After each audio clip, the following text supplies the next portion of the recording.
Yo no había visto butacas más cómodas en una iglesia que estas. Aquí como venga uno con un poco así de... Se queda frito, yo el primero. Yo el primero. Bueno, pues entonces no roncaremos para no molestarle a usted, hermana. Pero entre el aire acondicionado, el hermanito tocando el piano y lo cómodo que estamos, vamos, aquí me quedo yo groggy, pero vamos, aquí doblo yo en 5 minutos, seguro. Así es que la verdad es que el hermano Alexis, que debe estar por ahí, que no lo veo, el Señor lo usó de una forma maravillosa para poder conseguir este local, pero no sé si sabéis que no solamente este local lo tenemos alquilado, sino que aquí detrás hay también otra sala donde en este momento están los más pequeños, donde están los niños. Y es una bendición maravillosa el poder venir a este lugar, saber que los niños están bien atendidos, el equipo de sonido, los músicos, las butacas, el aire acondicionado, el aparcamiento, que los que venimos en coche también valoramos mucho el poder tener un aparcamiento, porque a veces, por ejemplo, en Tenerife, cuando los hermanos van a nuestra iglesia, como es un local en el centro de la ciudad, a veces es horroroso encontrar un lugar de aparcamiento, así que es una bendición poder llegar, pum, y saber que tengo una plaza para mí, ¿no? Los baños, ¿habéis probado los baños? ¿Los habéis visto? Después ir al baño y echar unas fotos allí para que... Maravilloso, tú. Es que no hay ni una sola excusa para decir no me gusta este lugar, pero ¿saben? Lo más importante de todo es que el Señor está con nosotros. Porque si el Señor no está con nosotros, hermanos, ni baños, ni local, ni vainas. Es la presencia del Señor lo que le da importancia a este lugar. Y hemos analizado, hemos visto en estos días de escuela bíblica allí en Alicante, que una de las iglesias del Apocalipsis, no voy a hablar de ella, pero solamente lo menciono, una de las iglesias del Apocalipsis perdió la gloria de Dios, perdió la presencia del Señor de sus vidas. Y eso es una tragedia terrible. Porque, oye, el culto lo podemos hacer sin micrófono, nos podemos sentar en el suelo, al aire libre, pasando frío, pasando calor, pero lo que no podemos hacer un culto sin saber, sin tener la seguridad y la garantía de que el Señor está con nosotros. Porque si no, ¿a quién le estamos cantando? ¿A quién hemos venido a adorar? ¿A un hombre? Pues, por favor, hasta ahí podríamos llegar, ¿no? Así que el tema de la escuela bíblica, Dios me lo puso en el corazón porque veo la necesidad. Miren, por ejemplo, esta iglesia. Esto es algo atípico, esto no se ha visto nunca. Yo llevo en la obra de Dios a tiempo completo, dedicado a tiempo completo, desde el año 81, desde el siglo pasado, que se dice pronto, ¿no? Y en mi época era dificilísimo abrir una iglesia. Uno se iba a una ciudad, se iba a un pueblo de España por ahí perdido y en tu casa, en el salón de tu casa, empezabas a invitar a un amigo, a un vecino, al de la tienda, al compañero, a un hermano que a lo mejor hacía tiempo que no se congregaba, iba juntando ahí poquito a poco 4, 5, 6, 7, 8, 10 hermanos y cuando ya en la sala de tu casa no cabían, pues oye, hermano, vamos a alquilar un local. Y alquilábamos un pequeño local y aquello crecía y lo pasábamos a otro. Pero hoy en día el Señor lo está haciendo de una manera que es increíble. Esta iglesia ha crecido y aquí no hay un pastor físico. Y la iglesia de Perú, que es el doble de grande que esta, no tiene un pastor físico. Sin embargo, no para de crecer y de venir la gente. Y así te podría hablar de un montón de lugares donde vamos de vez en cuando. Por ejemplo, en esta mañana nuestro hermano Jerónimo, uno de nuestros pastores, está en Bélgica. Creo que Marcos está ahora mismo en Fuerteventura. Anderson se ha quedado en Tenerife. Nosotros nos hemos venido para acá. Quiero decir con todo esto de que la obra es inmensa. Dios le ha dado un crecimiento a la obra de una forma espectacular. Por supuesto, mucho más allá de lo que nos podíamos imaginar. Y Dios está haciendo cosas sorprendentes y maravillosas. Porque si no lo está haciendo este Señor, ya me dirán ustedes quién lo está haciendo, ¿no? Y vemos una necesidad tremenda de obreros, pero de obreros buenos. Porque obreros hay, pero muchos son malos. No me importa que no me digan amén, ¿eh? Hay muchos obreros que, la verdad, le digo sinceramente, con el corazón en la mano y con muchos años que llevo en esto, que honestamente yo no sé cómo hay algunos que se han atrevido incluso hasta llamarse pastor y abrir un local y llevar una congregación, porque la verdad es que, vamos... Pero estamos orando al Señor, como dice la Biblia, ¿no? Rogad al Señor de la mies para que envíe obreros a su mies. Y la última incorporación que hemos recibido ha sido la familia del pastor Joselo, que ahora mismo está en Alicante con su familia. 2 de sus hijos están aquí esta mañana. Una de ellas, Julie, levanta la mano ahí, ha cantado y el otro estaba, ¿dónde estaba? En el bajo, y el pastor Joselo y su esposa se han quedado en Alicante. Ellos han venido de Uruguay para estar con nosotros en el ministerio. Bueno, creo que también han venido alguna vez aquí a Madrid, los hermanos también, ¿verdad? Bueno, y vemos una necesidad enorme de obreros, muy grande. Hay mucho más gente y más iglesias que ahora mismo que obreros para atender. Entonces, ya digo, Dios puso en mi corazón el deseo de hacer un alto en el camino. Este es el primer año que no hacemos congreso en España. Hemos estado haciendo congresos todos los años. Los dos primeros, no sé si os acordáis, en Toledo, en el pueblo de los Llévenes. El tercero lo hicimos en Alicante. El año pasado lo hicimos en El Escorial, aquí en Madrid. Y este año dije, no, este año no va a haber congreso. ¿Por qué? Porque, oye, yo me di cuenta que sí, la gente muy contenta, la gente muy bendecida, pero no salían obreros de los congresos. No salen obreros, sale la gente muy contenta. Uy, qué bien lo he pasado, he conocido a este hermano, he conocido a la otra hermana, he estado aquí, he estado allá. Te viene gente de medio mundo, pero termina el congreso, cada uno se va a su casa y todo sigue prácticamente igual. No salen obreros de los congresos. Está muy bien, ¿no? Para gozarnos y disfrutar, como el que hemos hecho este año, creo que fue en el mes de marzo, si no recuerdo mal, en los Estados Unidos tuvimos un congreso internacional que fue una maravilla, fue una gloria, fue algo precioso. Vinieron muchísimos hermanos de muchas partes del mundo, pero por experiencia os digo que es muy difícil que de un congreso salga una persona comprometida y consagrada para servir al Señor en su obra. Entonces, ya digo, hemos hecho un alto en el camino y hemos dicho, oye, en vez de otro congreso más, vamos a preparar obreros. Y han respondido una serie de hermanos. Ahora mismo allí en la finca somos como 21, 22 o los que seamos. Tampoco quería un grupo demasiado grande, porque preparar a un grupo muy grande es muy complicado, pero hemos creado un ambiente familiar, conviven allí, desayunan, almuerzan, cenan, y allí también es muy importante la convivencia, ¿eh? Muchos me decían, ¿y por qué no has hecho estas clases vía online, por Zoom, para que la gente las vea? Digo, no, porque es importante la convivencia. Porque hay cosas de nuestras vidas que en los cultos no salen. El carácter de la gente, el saber convivir, el saber tratar con personas diferentes a tu estilo, a tu forma de ser, el carácter, la paciencia, etcétera, etcétera, eso no sale en un culto. Eso no sale en una reunión. Entonces, en la convivencia surgen cosas, ¿verdad?, que tienen que ser tratadas, porque el obrero no solamente es una persona que tiene que saber cosas de la Biblia, ¿no?, y preparar un mensaje y un bosquejo y predicar y esto y aquello, sino que el obrero tiene que ser otra cosa, ¿eh? Tiene que saber aguantar muchas cosas, y no todos son aplausos y gloria, gloria y aleluya, sino que a veces hay críticas y calumnias y traiciones y gente que esto y aquello. Entonces todo eso es importante tratarlo y pulirlo, para que cuando vayan a la obra del Señor, pues no se lleven sorpresa, ¿no?, pensando que todo es muy bonito, que es lo que la gente ve la mayoría de las veces, pero la cruda realidad otras veces es muy diferente, ¿no? Pensando en todo esto de la preparación de obreros, me venía a la mente en esta mañana, y yo os quiero llevar a la primera carta que Pablo le escribe a un obrero, a un joven pastor llamado Timoteo. Quiero llevaros en esta mañana a 1 de Timoteo, el capítulo 3. Hay unos versículos aquí muy interesantes. Yo quiero hablar en esta mañana un poco por encima de este muchacho, de este pastor, de esta iglesia, de las cosas que le dice, las cosas que le comparte.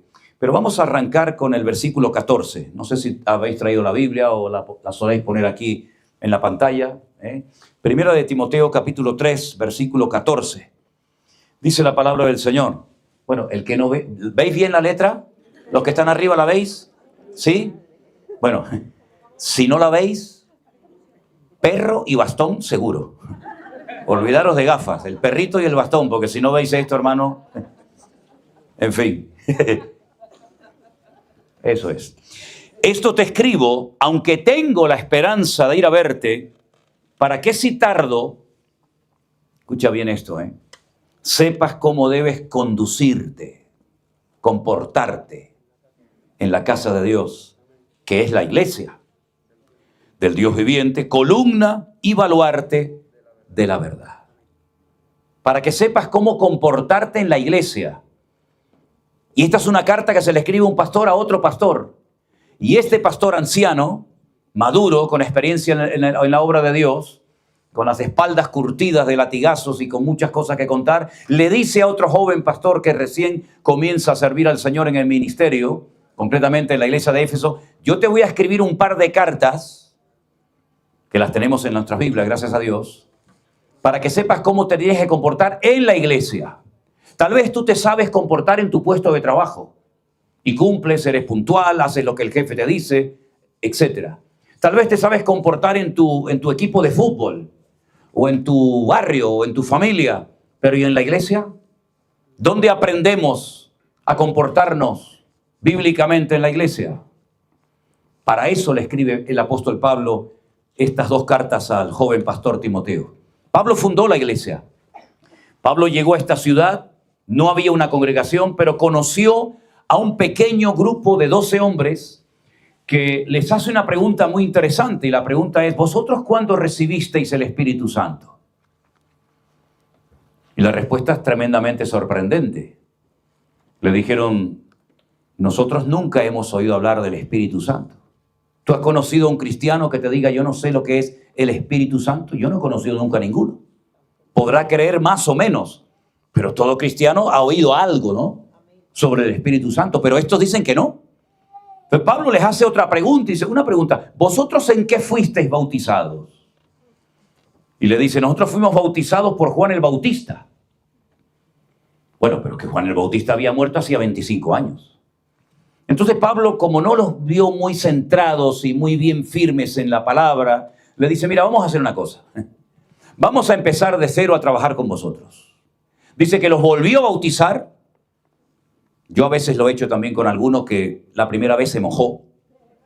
Entonces vamos a empezar de cero, los bautizó de nuevo, y con ese pequeño grupo comenzó a discipularlos, comenzó a ministrarles, y nació una iglesia enorme de miles y miles de personas. Una iglesia tremendamente poderosa que se convirtió en una especie de iglesia madre, es decir, en una productora de otras iglesias hijas. Y las famosas iglesias del Apocalipsis, como Esmirna, Pérgamo, Tiatira, Sardis, etcétera, etcétera, todas fueron hijas. Todas salieron de esta iglesia madre que estaba en la ciudad de Éfeso. Una iglesia tremendamente grande, importante, influyente. Mira, hasta el punto que dice la Biblia que el gran templo de la diosa Diana, por poco tienen que cerrarlo, porque dice la Biblia que había tanta gente que se convertía y dejaba la idolatría, dejaba el culto a Diana o Artemisa, como también se le conoce, que por poco tienen que cerrar el templo de la diosa Diana. Una iglesia espectacular, poderosa. Mucha gente que había practicado la brujería, la santería, todo esto, dice que quemaban los libros. Y fue un avivamiento. Si tuviéramos que definir a la iglesia de Éfeso, ¿qué fue lo que allí pasó? Fue un avivamiento, fue un despertamiento espiritual tremendo. Es una ciudad donde Pablo dice que lo apedrearon y lo sacaron de la ciudad, lo dieron por muerto. Más adelante, en otra ocasión, él dice que en Éfeso peleó contra fieras.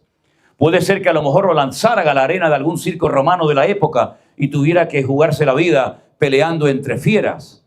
Él estuvo allí 2 años, es el lugar donde más tiempo se afincó. En otros lugares estaba 1 año, como en Corinto, en otros lugares 3 semanas, como en Tesalónica, pero aquí se afianzó, aquí se estableció durante 2 largos años. Estableció ancianos, estableció la iglesia, puso los pilares, los fundamentos de la obra, y después, cuando él decide marcharse a otra población, a otra región, le dice a su hijo en la fe, él lo llama su hijo amado, Timoteo, le dice: ahora tú te vas a quedar al frente de esta iglesia, tú vas a ser oficialmente el pastor, tú vas a tener un grupo de ancianos que te van a ayudar, te van a apoyar, tú corrígelos, tú disipúlalos, tú enséñalos, pero el pastor principal vas a ser tú. Y le da esta tremenda responsabilidad al joven pastor Timoteo, y Pablo se marcha a otro lugar. Con el paso del tiempo no sabemos si ya estaba antes del pastorado o el pastorado lo enfermó, comenzó a tener problemas del estómago.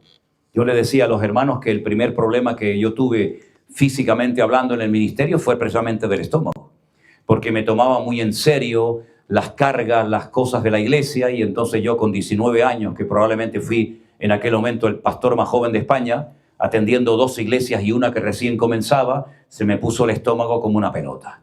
Y no comía, todo el día vomitando, todo el día hecho polvo. Me llevaron al médico Y el médico, al preguntarme la edad y a preguntarme a lo que me dedicaba, me dio una vergüenza tremenda porque me dijo, tú no vas a llegar a los 30. Me dio una profecía en la carne. Y le digo, ¿por qué? Dice, porque tienes ahí los nervios metidos y así no puedes vivir. Entonces me lo tomé tan en serio que nunca más se me volvió a hinchar el estómago por problemas y aprendí a desconectar y aprendí a descansar en el Señor y a dejar que Dios hiciera la obra y yo hago la parte que me corresponde, ¿no? Pero Pablo le dice a Timoteo, este es el versículo favorito de los que les gusta soplar, le dice, tómate un poquito de vino, ¿no? Debido a tus múltiples problemas estomacales. Este versículo para muchos es el favorito, ¿no? Pero la cuestión está en que comenzó a sufrir, comenzó a ver que la gente lo menospreciaba por su juventud, por la edad que tenía. Entonces Pablo le escribe una carta y le dice que nadie te menosprecie por ser una persona joven, porque serás joven, digamos cronológicamente hablando, pero es una persona muy madura. Y por eso te digo que te cuides. Y yo le digo a todos y a cada uno de ustedes que están aquí esta mañana, no sé por qué, pero yo vine con este pensamiento en esta mañana y digo, de aquí no me voy hasta que yo diga esto.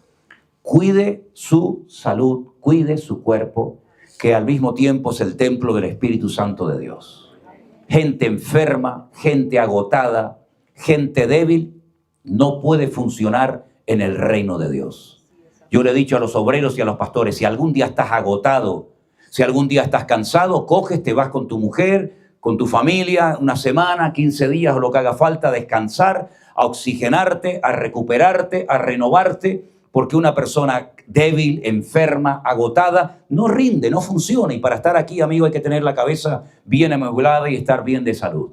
Y eso es lo que el Señor le dijo a Timoteo. Tienes que cuidarte. No solamente la doctrina, no solamente tu conducta, no solamente lo que predicas y enseñas, sino tú te tienes que cuidar, porque a veces tenemos la tendencia de cuidar la vida de los demás y olvidamos la nuestra.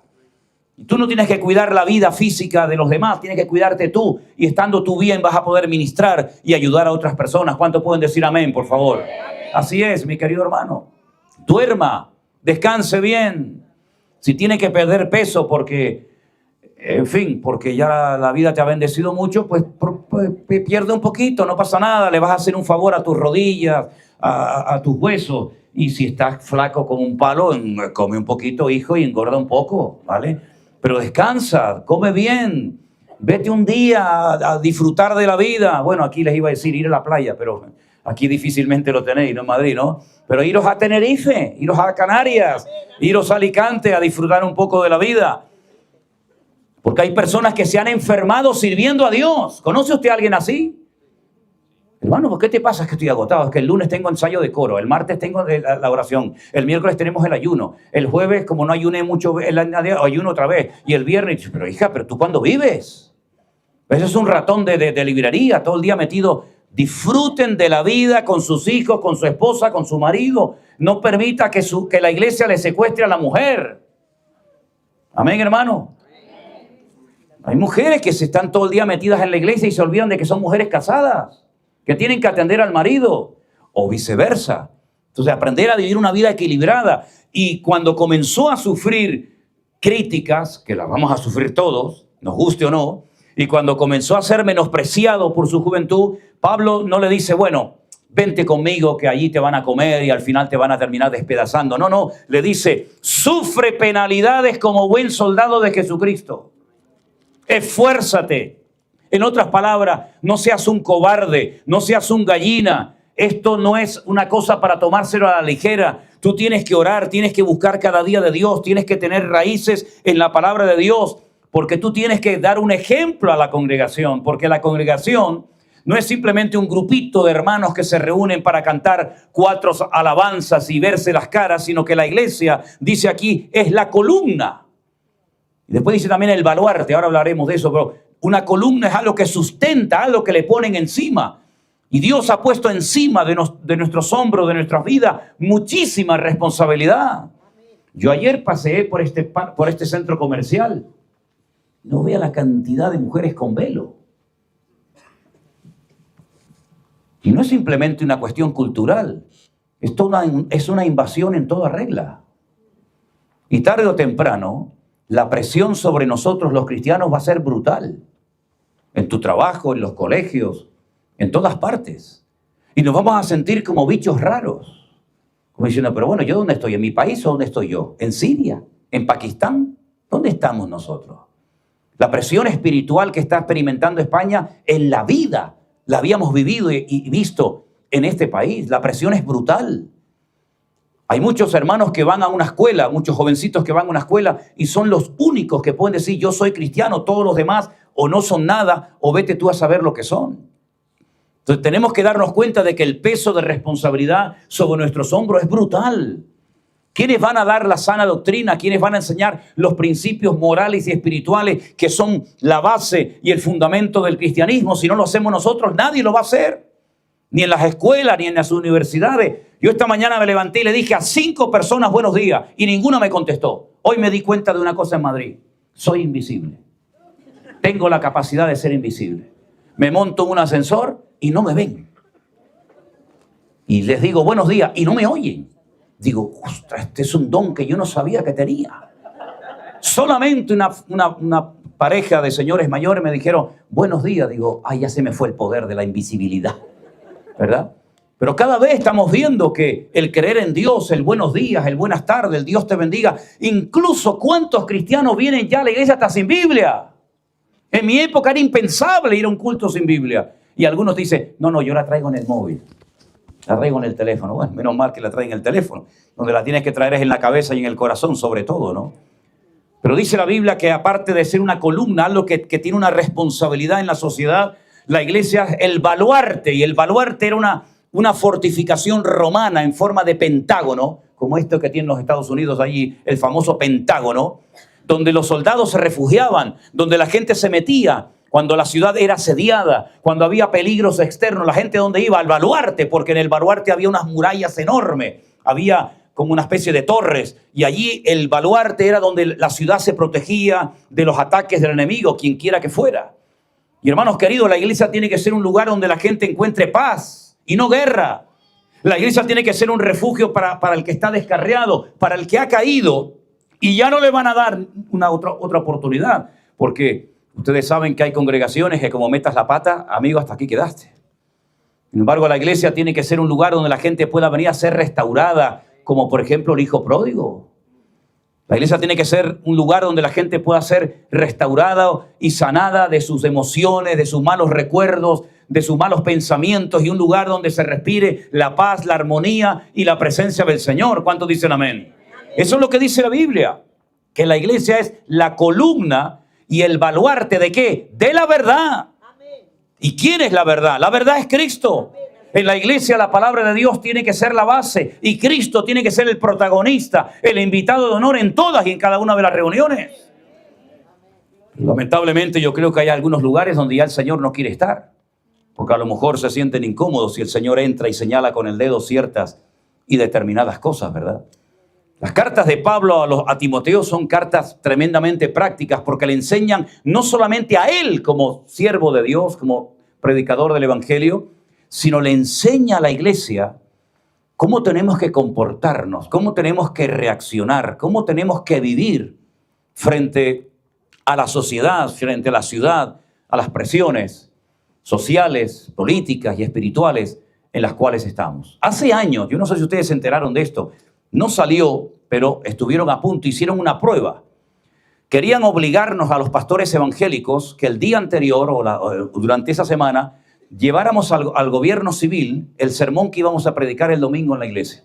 Claro, conmigo lo tienen claro, porque como yo no tomo notas ni tengo papeles, conmigo lo tienen claro, porque yo qué papel le voy a llevar. Pero querían exigirle a los pastores que para ver lo que iban a hablar el domingo tenían primeramente que pasar por la censura. Y entonces allí te ponían un sello y decían, perfecto, aprobado, usted puede hablar de esto el domingo. O no puede hablar de esto y de aquello. Esto a nosotros tal vez nos suena complicado, nos suena difícil de entender, pero en muchos países es la norma. Por ejemplo, en China está prohibido hablar de Daniel y de Apocalipsis en los púlpitos. No se puede hablar de profecías en China. En muchos países no se puede hablar ciertas y determinadas cosas porque siempre están los 2 chivatos de turno del gobierno tomando nota para ver si has dicho esto o has dicho lo otro en contra del gobierno, en contra del presidente, etcétera, etcétera. Y aquí lo quisieron hacer y no salió aprobada.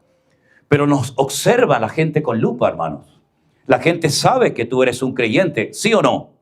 La gente sabe que tú vienes a una iglesia. La gente sabe perfecto. Ahora cuando veníamos para acá y la gente nos miraba como diciendo, ¿estos quiénes son? Que van a lo mejor un poquito mejor vestidos y con un libro negro debajo del brazo. La gente nos está observando, la gente te está analizando. Ahora te digo algo, si haces las cosas bien, no esperes nada de nadie. Pero como hagas algo mal, querido, eso, agárrate que viene en curva. Y tú eres cristiano y en esa iglesia te enseñan eso. Por eso Pablo se esfuerza mucho en decirle a Timoteo, no se puede en la iglesia vivir de cualquier manera. No puede un cristiano comportarse de cualquier forma. Tú tienes que ir en contra de la corriente. Y si te sientes atacado, échale leña al fuego, aviva el fuego del don de Dios que está en ti. Si se te quitan las ganas de servir a Dios, que a veces puede ocurrir, dice, cumple con tu llamado, cumple con tu ministerio, predica la palabra a tiempo y fuera de tiempo. En otras palabras, ser cristiano no es nada fácil y cada vez se va a poner más difícil y cada vez se va a poner más complicado. Fíjate lo que dice en el capítulo 4. El Espíritu dice claramente, versículo 1, que en los postreros días, ¿hay alguien aquí que cree o piensa que ya estamos en los últimos tiempos? Amén. Ok. Pues entonces, si usted cree eso, escuche esto. El Espíritu dice claramente que en los postreros tiempos algunos, gloria a Dios que no dice todos, algunos apostatarán de la fe. Van a dar marcha atrás. Apostatarán de la fe, escuchando a espíritus engañadores y a doctrinas de demonios. Apostatar de la fe que un día tuvieron y practicaron, de unas creencias que abrazaron y hasta las predicaron. Dice la Biblia que en los últimos tiempos algunos van a apostatar, dar marcha atrás, no quiero saber nada de esto. Y no solamente van a dar marcha atrás y alejarse y enfriarse y apartarse de los caminos del Señor, sino que incluso llegarán a oír, a escuchar a demonios, metiéndoles en la cabeza doctrinas raras. Algunas de ellas dice que algunos prohibirán casarse. Esto lo conocemos, ¿sí o no? Hay sectas que prohíben casarse. Y dice, y mandarán abstenerse de alimentos que Dios creó para que con acción de gracias participen de ellos los creyentes, los que han conocido la verdad. Hay iglesias donde dicen, no se puede comer cerdo. Porque la ley de Moisés prohibía comer cerdo. ¿Ah, sí?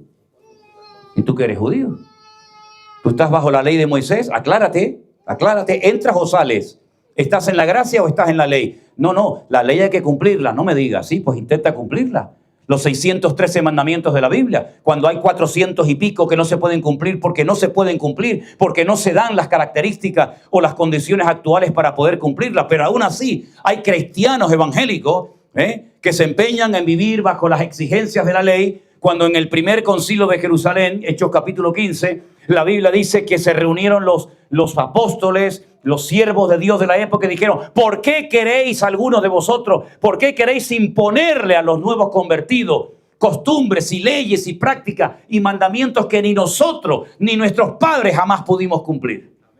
Y tuvieron que ponerse de acuerdo porque se dieron cuenta de que la ley no era una meta a alcanzar, sino era un medio para alcanzar una serie de objetivos que ya se han conseguido cuando llegamos a Cristo, que es nuestro objetivo principal en la vida. Amén, hermano. Entonces dice la Biblia que algunos van a apostatar de la fe, pero no se van a quedar quietos, Se van a apartar de la fe y van a comenzar o a intentar meter cosas raras en las iglesias. Y por eso tenemos que tener los ojos bien abiertos. Mantener siempre la unidad de la iglesia. Y yo siempre le digo a todo el mundo, y ahora aprovecho la oportunidad para decirle esto a todos los que estáis aquí congregados.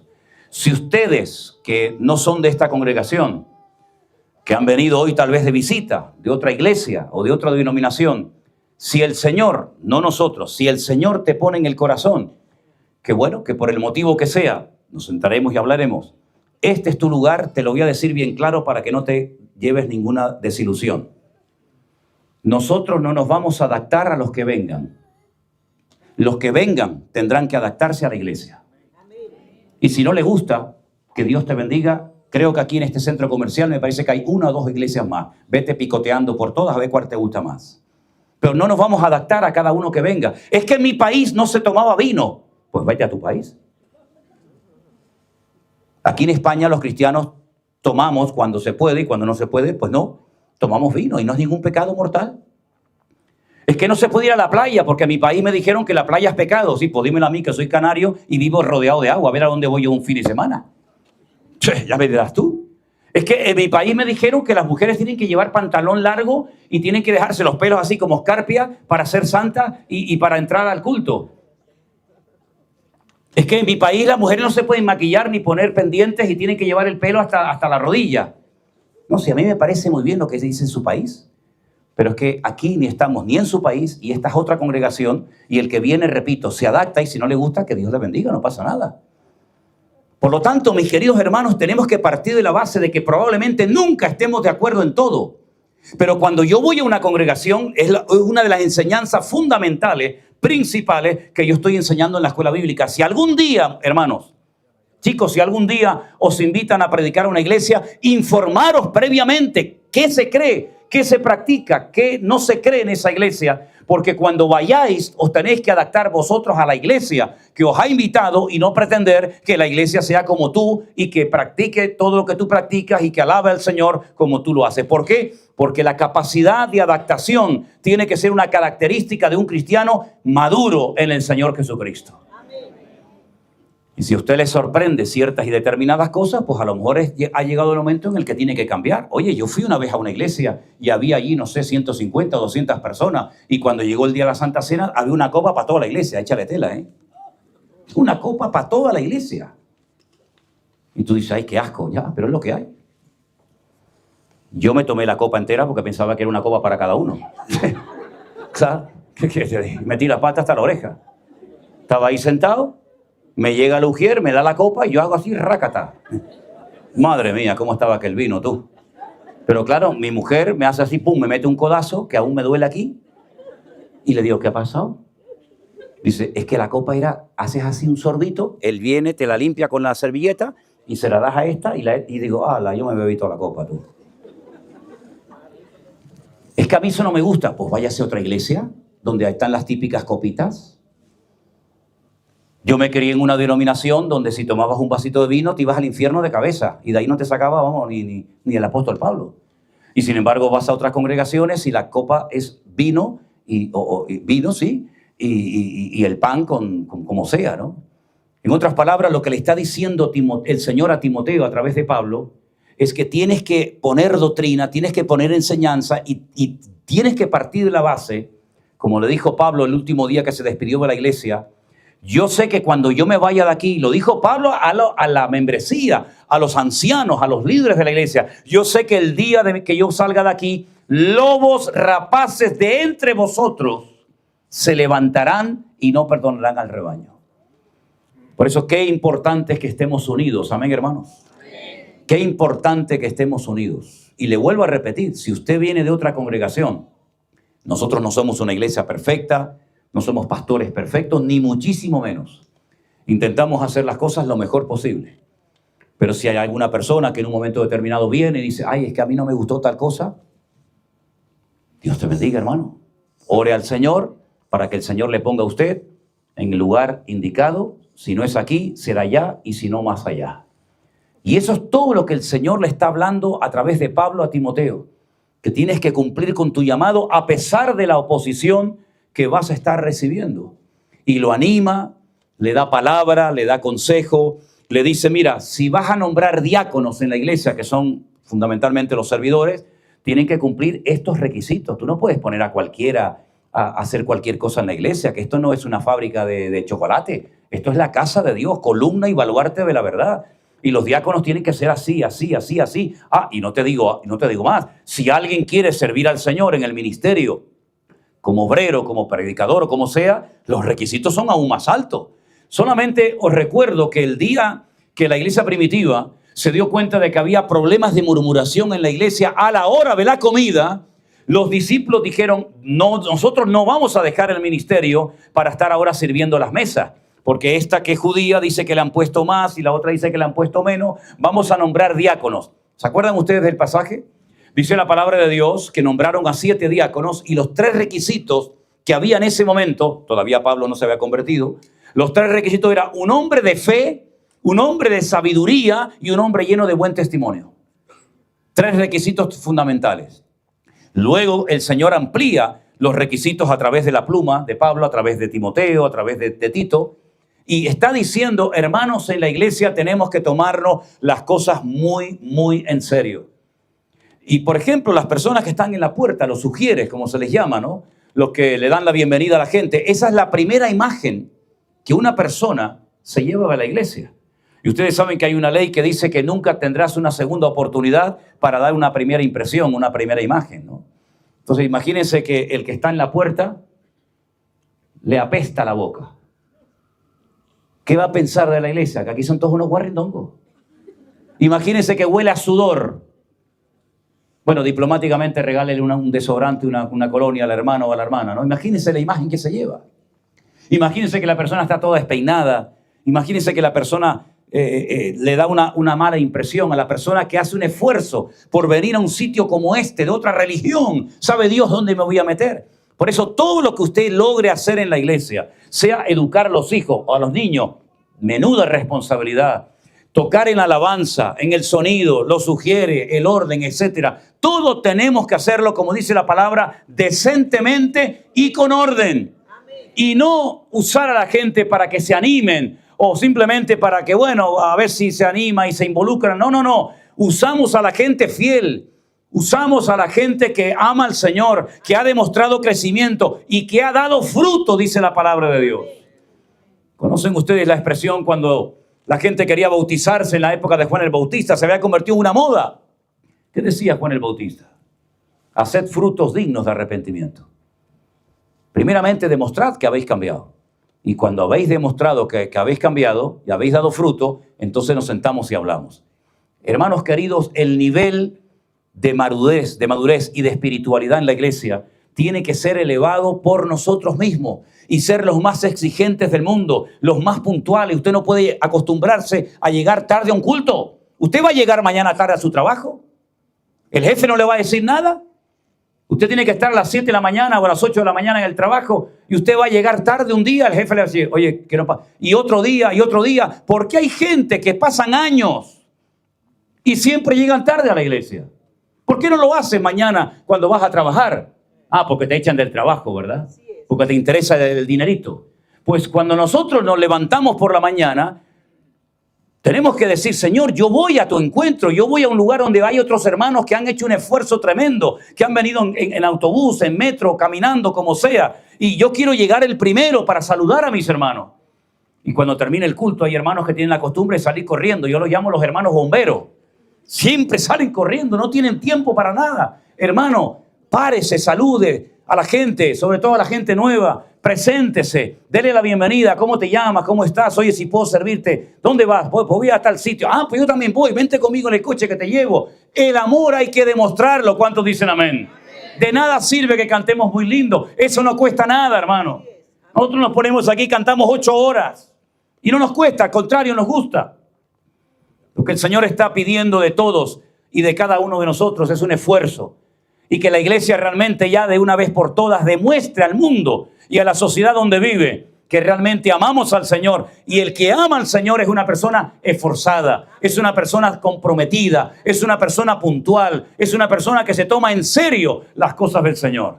¿Cuántos se quieren tomar en serio las cosas del Señor? Los que no levantaron la mano me están diciendo que no les interesa el tema, ¿no? ¿Cuántos se quieren tomar en serio la vida cristiana? Ah, eso es otra cosa. Cuando Pablo le escribe la segunda carta, le dice algo muy interesante que yo también, si me permiten, quiero compartirle a ustedes. Y es en el último capítulo. Esta es la última carta que Pablo escribe, ¿vale? Ya después del segundo de Timoteo, Pablo no escribió nunca más porque ya murió como mártir en Roma. Pero mira lo que le dice Pablo a Timoteo en esta segunda carta, en el capítulo 4. Si tiene su Biblia, quiere leerla conmigo. Capítulo 4, a partir del versículo 6. Yo ya estoy para ser sacrificado. ¿Cómo sabía el apóstol, nuestro hermano Pablo, que le quedaba poco tiempo, ¿no? Estoy para ser sacrificado y el tiempo de mi partida está cercano. Yo no sé por qué, pero a veces la Biblia registra ejemplos de personas que sabía que le quedaba poco tiempo de vida. Lo sabían. Por ejemplo, Isaac le dijo a sus hijos, me voy a morir. prepárenme 2 cabritos. Yo digo, joder, madre mía, a mí no me prepara ni un cabrito en vida y este se los quiere comer antes de morir. Prepárenme 2 cabritos que me voy. Había otros personajes como Jacob que decía, vengan, acérquese a la cama, que les voy a bendecir y les voy a dar una palabra para los últimos tiempos porque estoy a punto de morir. Me llama la atención que hay personajes que sabían cuánto tiempo le quedaban de vida. Y Pablo dice, yo sé que el tiempo de mi partida está cercano, voy a ser sacrificado, pero dice, pero he peleado la buena batalla. Luego hay batallas que son malas también, ¿eh? Mejor no te metas. He acabado la carrera y he guardado la fe. Gloria a Dios. Qué versículo tan bonito para que te lo pongan un día en la tumba, ¿no? He peleado la buena batalla, he acabado la carrera, he guardado la fe. Por lo demás, me está guardada la corona de justicia, la cual me dará el Señor juez justo en aquel día, y no solo a mí, sino también a todos los que aman su venida. Y ahora le dice a Timoteo, procura venir pronto a verme. Porque Demas, que era uno del equipo del ministerio de Pablo, dice, Demas me ha desamparado, amando a este mundo. Uno que se va al mundo, para que después digan algunos, no, es que cuando uno se convierte, ya, pues mira aquí, ¿esto qué hago con esto? Demas me desamparó amando a este mundo. Se ha ido a Tesalónica. Crescente se fue a Galacia, perdón. A las Rías Baixas. Tito se fue a Dalmacia. Aquí todo el mundo se va. Claro, ahora todo el mundo se va. Antes todo el mundo quería viajar conmigo, ¿no? Cuando era el famoso Pablo que iba por aquí y por allá, todo el mundo se subía al carro. Ahora que estoy preso y viejo y me van a matar, ahora todo el mundo se va a mudar. Dice, solo Lucas está conmigo. Solo Lucas. Toma a Marcos y tráele contigo porque me es útil para el ministerio. A Tíquico lo envié a Éfeso. Trae cuando vengas el capote que dejé en Troas, en la casa de Carpo. ¿Cómo se acordaba dónde dejaba las cosas? Igual que yo, Elena, ¿eh? ¿Dónde dejé las llaves? ¿Dónde están las gafas? Que las tienes puestas, Manolo. Ay, es verdad. Dice, Alejandro, otro también, me ha causado muchos males. Que el Señor le pague conforme a sus hechos. Pero dice, ojo, guárdate tú también de él, pues en gran manera se ha opuesto a mis palabras. Y ahora viene lo fuerte, escucha esto. Si lo tenéis ahí, lo podemos tal vez leer junto, el versículo 16. En mi primera defensa, ninguno estuvo a mi lado, sino que todos me desampararon. No les sea tomado en cuenta. Si lo sacan de la cárcel, lo sacan de la mazmorra, lo llevan a hacer una especie de simulacro de juicio. Ya el juicio estaba más que sentenciado, pero bueno. En esa primera defensa, ninguno estuvo a mi lado. Nadie estuvo conmigo. Es impresionante, ¿eh? Algunos dicen que los verdaderos amigos se demuestran cuando estás en la cárcel o en el hospital, ¿no? Pues en este caso están en la cárcel y todos lo desampararon. Y encima creándoles problemas, ¿no? Pero el versículo 17 es impresionante. Es una maravilla. Pero el Señor estuvo a mi lado. Aleluya. Y me dio fuerzas para que por mí se fuese cumplida la predicación y que todos los gentiles oyesen. Así fui librado de la boca del león. Y termina diciendo, el Señor me librará de toda obra mala y me preservará para su reino celestial. A Él sea la gloria por los siglos de los siglos. Amén. No está no está el otro. Este me criticó, el otro me causó problemas. Alejandro se fue por un lado, Tito se fue por otro. Pero el que tenía que estar conmigo ha estado hasta el final. Porque la promesa del Señor es, yo estaré contigo todos los días hasta el fin del mundo. Y el Señor estuvo a mi lado y me dio fuerzas. Y cuando me sacaron, tuve el valor y la fuerza. A pesar de que sé que me quedan pocos minutos o horas de vida, pude predicar la palabra y pude mantener la fe y pude dar testimonio de la palabra del Señor y de su obra en mi vida. El Señor estuvo a mi lado. Y eso es lo que Timoteo y todos y cada uno de los que estamos aquí en esta mañana y de los que verán este culto después, tenemos que tener siempre presente y claro en nuestra vida. Todo nos puede fallar, el padre, la madre, el amigo, el pastor, pero el Señor nunca nos va a abandonar. Siempre estará con nosotros, aunque estés enfermo, aunque estés en una cárcel, aunque estés más solo que la una, el Señor siempre estará a tu lado. Dele un fuerte aplauso al Señor en esta mañana. Gloria a Dios. Y a su nombre, gloria a Dios, siempre estará a nuestro lado. Hermano, como decía David, yo fui joven Y ahora soy un viejo. Pero nunca me he sentido desamparado. Porque el Señor siempre estuvo a mi lado. Desde que era un muchachito me enfrenté a aquellos leones y a aquellos osos y a aquellos gigantes. Yo sabía que el Señor estaba conmigo. Pero ahora que soy viejo y no me dejan ir a la guerra porque el otro día por poco me mata un gigante, pues yo sé que también el Señor está conmigo ahora, a pesar de que ya soy anciano, ¿no? Y no tengo tal vez la fuerza de la juventud. Esa es una promesa maravillosa, hermanos, que se cumple todos los días en nuestra vida. Y cuando uno está en primera línea, cuando uno está sirviendo al Señor, saber que no estoy solo, saber que el Señor está conmigo, como en aquellos días de la pandemia, ¿se acuerdan ustedes? ¿A quién predicábamos en las pandemias? Nosotros creíamos que a sillas vacías, pero allí estaba el Señor con nosotros, haciendo su obra invisible, que ha traspasado el tiempo, y hasta el día de hoy vemos resultados de aquellos mensajes y de aquel esfuerzo que se hizo durante meses predicándole aparentemente a nadie, ¿no? El Señor siempre va a estar a tu lado, hermano. Siempre va a estar a tu lado. No pienses que tu enfermedad, no pienses que tus años, tus problemas, tus pruebas, tus luchas en la vida significan de que el Señor ya se cansó de ti y te abandonó. Lo abandonarás tú primero a Él, pero Él nunca jamás te abandonará a ti. Es interesante notar cuando el Señor Jesucristo está en la cruz del Calvario y en las 7 ocasiones en las que habla, en una ocasión dice, Dios mío, ¿por qué me has desamparado? Porque en ese momento Él cargó el pecado de toda la humanidad. Era la personificación del pecado, era el pecado en persona.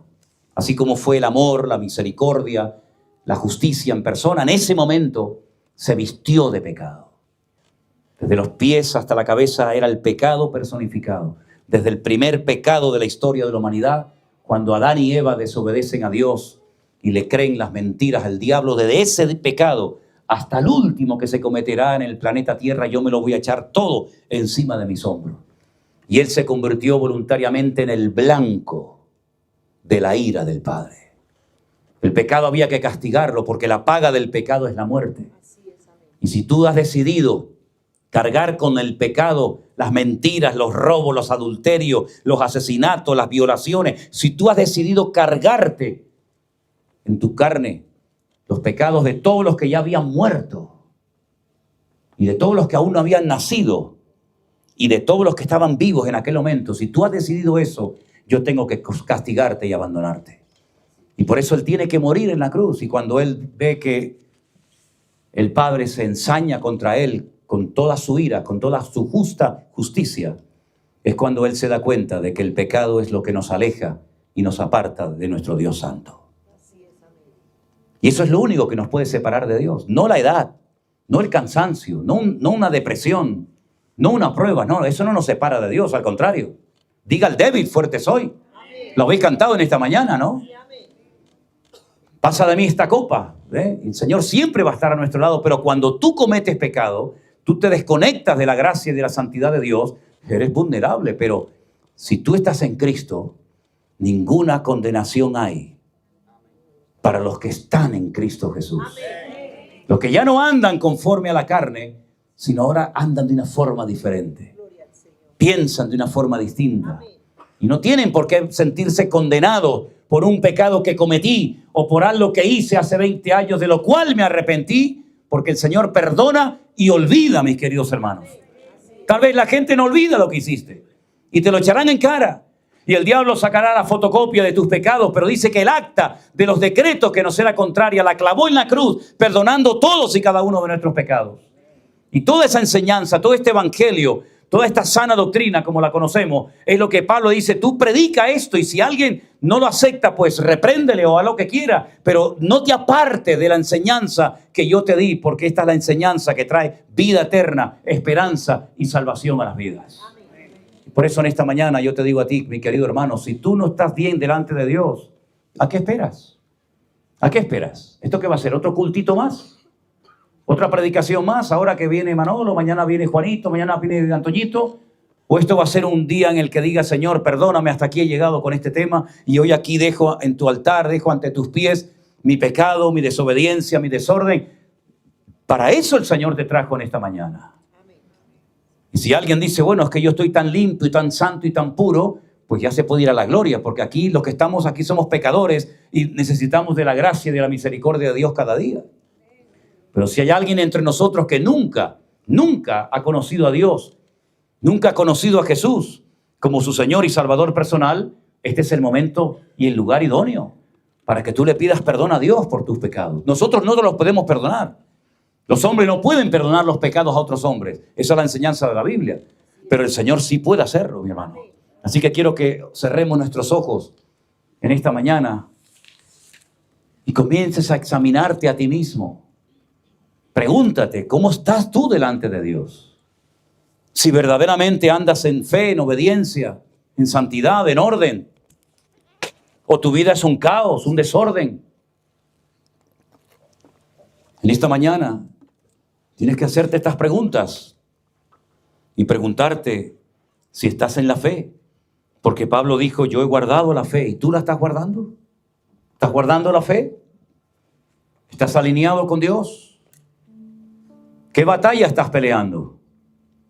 ¿Qué batalla estás peleando? ¿La buena batalla? ¿O a qué te dedicas tú? Un poquito de Dios, un poquito de misa, un poquito de vela, un poquito de palabra de Dios, un poquito de rosario, un poquito de horóscopo. ¿De qué vas? ¿Qué quieres? ¿Hacer un negocio con Dios? No, yo respeto, ¿no? Si que Dios no necesita tu respeto. Dios no necesita tu respeto. Hay mucha gente respetuosa y muy educada que van a estar en el infierno toda la eternidad. No, yo respeté, yo no me metí con nadie.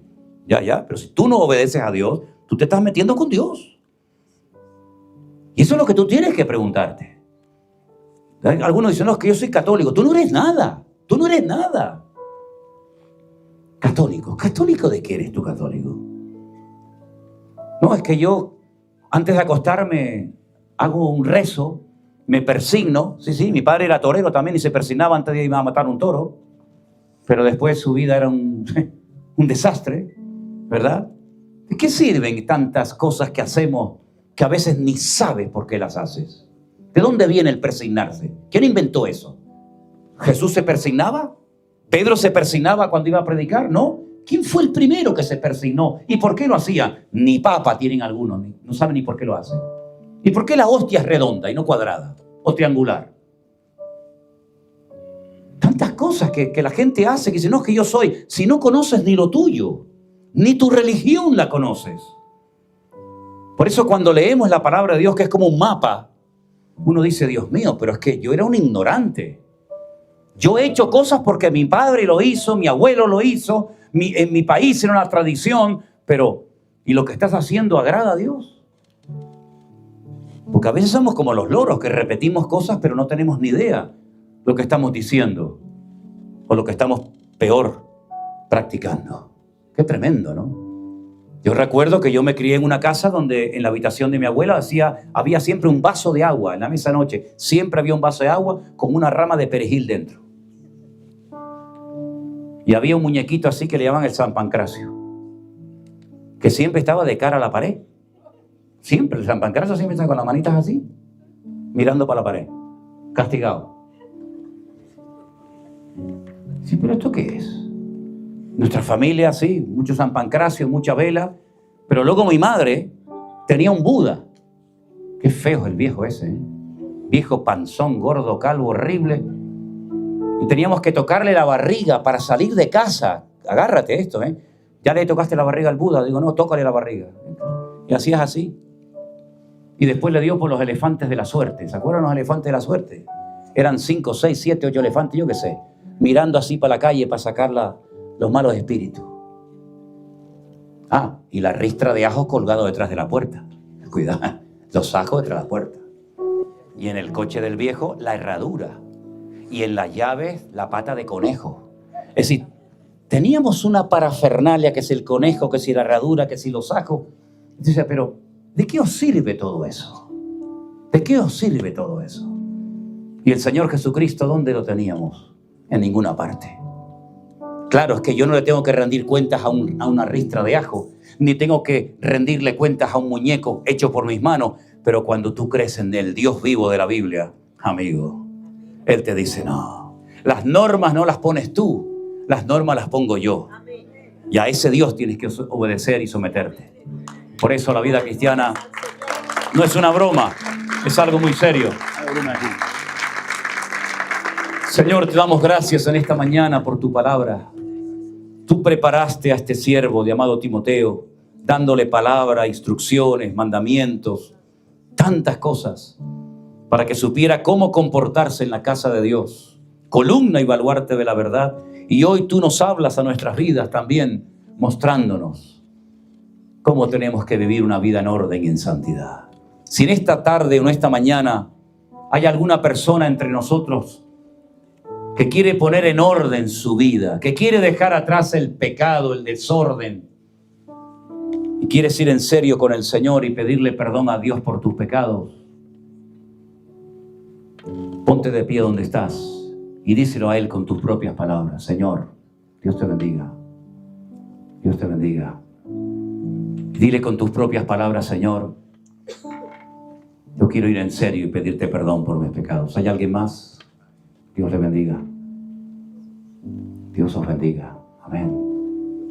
Amén. Dios te bendiga, hermano. Ir en serio con Dios significa dejar muchas cosas atrás que a la luz de la palabra de Dios no sirven para nada.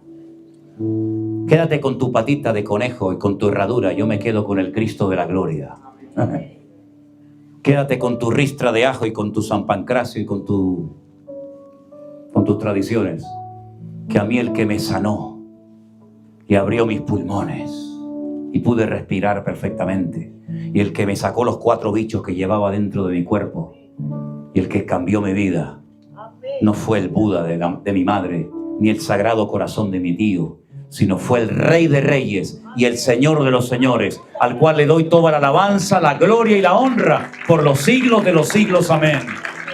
Gracias, Señor, por tu perdón. Gracias por tu misericordia. Rey de Reyes, Señor de Señores. Póngase de pie y cántelo. Admirable. Él es el consejero.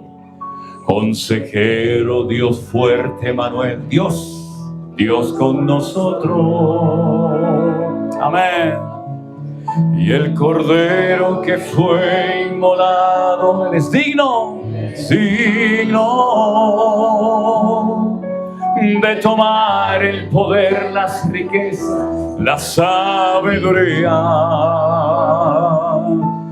la fortaleza, la honra y la gloria y la alabanza. Tu lado sí, y mi espíritu